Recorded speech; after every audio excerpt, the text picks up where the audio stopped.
everyone, it's Miss Dawn here and welcome to Sewing Club Stress Pets. We're going to use furry fabric, and just FYI, if you decide to cut this fabric, it gets everywhere, so please be near a garbage can. These are your eyeballs and this is optional. You don't have to use them, but I'm going to show you how to insert them in your fabric. Or now I'm going to show you how to place your eyes. First, you want to decide where you want them to go. If you want to use a marker and mark it behind the fabric, you can do that too, or you can just eyeball it. Now I am taking some scissors and just making a very small hole. You don't want to make your hole too big, otherwise your eyeballs are going to slide right through. So just make a tiny puncture in the back of your fabric, and then you want to push your eyeball through. And make sure you push it through the front of your fabric. So you want your eyeball to be in the front. I was just opening up the hole a little bit. So push it through. If you need help, please ask an adult to help you. Now you're going to put the backing on. So you put it on like a contact lens and you just kind of push it through. Once again, if it's too hard for you, ask an adult to do it. And then just place your second eyeball and that's it.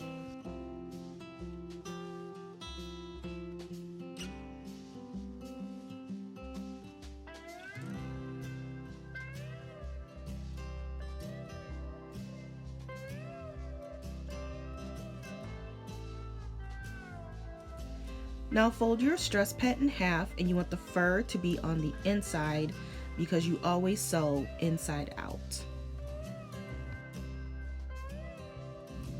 Use your clamps to clamp two sides, and when it's time to sew, you're going to start on the side that is not clamped.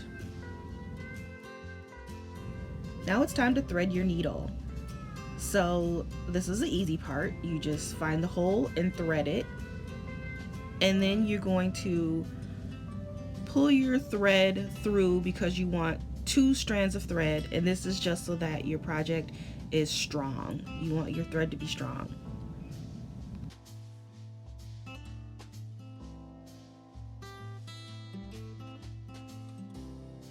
Now it's time to knot your thread, which is the hardest part. And you can do it however you want. You can get help if you want, but I'm going to show you how I do it, and you don't have to do it this way because it is a bit of a challenge. So I roll it around my index finger, and then I just roll it with my thumb and pull, and it makes a knot. But just make a knot however you can. Just don't forget the knot. Now it's time to stitch, and we are going to do an overcast stitch for this project. It's very simple. You just go through the fabric, and then you're going to go up and over the fabric, or in other words, overcast. And you want to make sure that your stitches are small. So by that I mean the space in between the stitches is small because we're going to put beans on the inside, and you don't want the beans to fall through.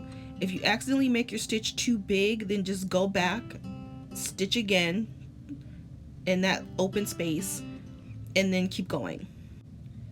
You're just going to repeat this around your project for 2.5 sides.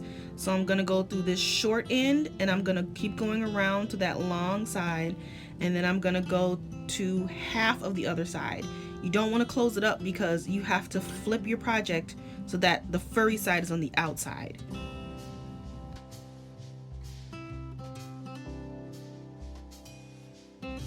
When you run out of thread, and you will, you have to close your stitch. You also have to close your stitch when you're finished stitching.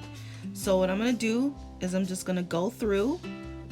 You see that little loop? I'm going to go under that loop. Or what you can do is you can just take a little bit of the fabric, once again leave that loop, go under that loop, and pull. Do this a couple times. You always want to make sure you close your stitch so that your stitches don't unravel.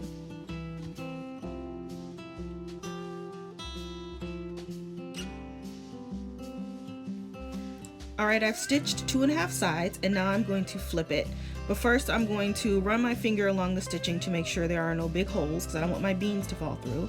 And then I'm going to flip it so that the furry is on the outside. And when you do this, make sure you poke out the corners just so that you get all of your fabric out.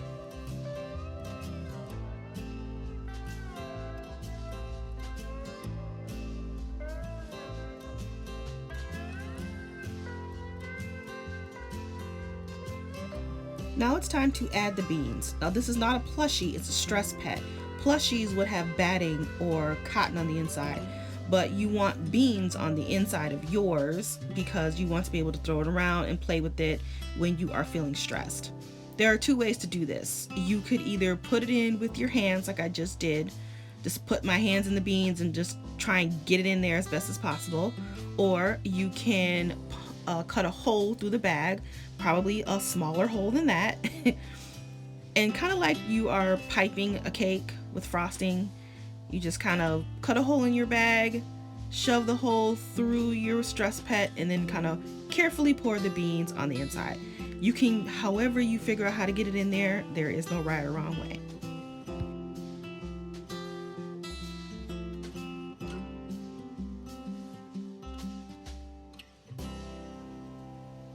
Now, I am going to add a fragrance to mine, and that's what's in that little bag. It's lavender.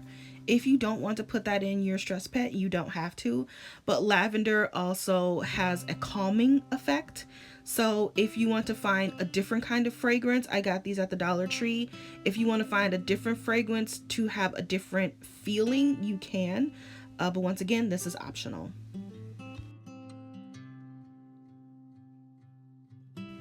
Now it's time to close up that hole, and I am going to use black thread. I used white thread at the beginning of this project so that you could see my stitches, but technically you should use black thread. You should try and use the same color thread as your project just to hide any mistakes.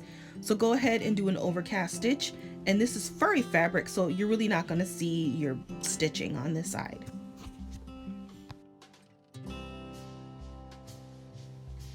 And when you're done, don't forget to close up your stitch. Remember, you always close your stitch at the end of every project or if you run out of thread.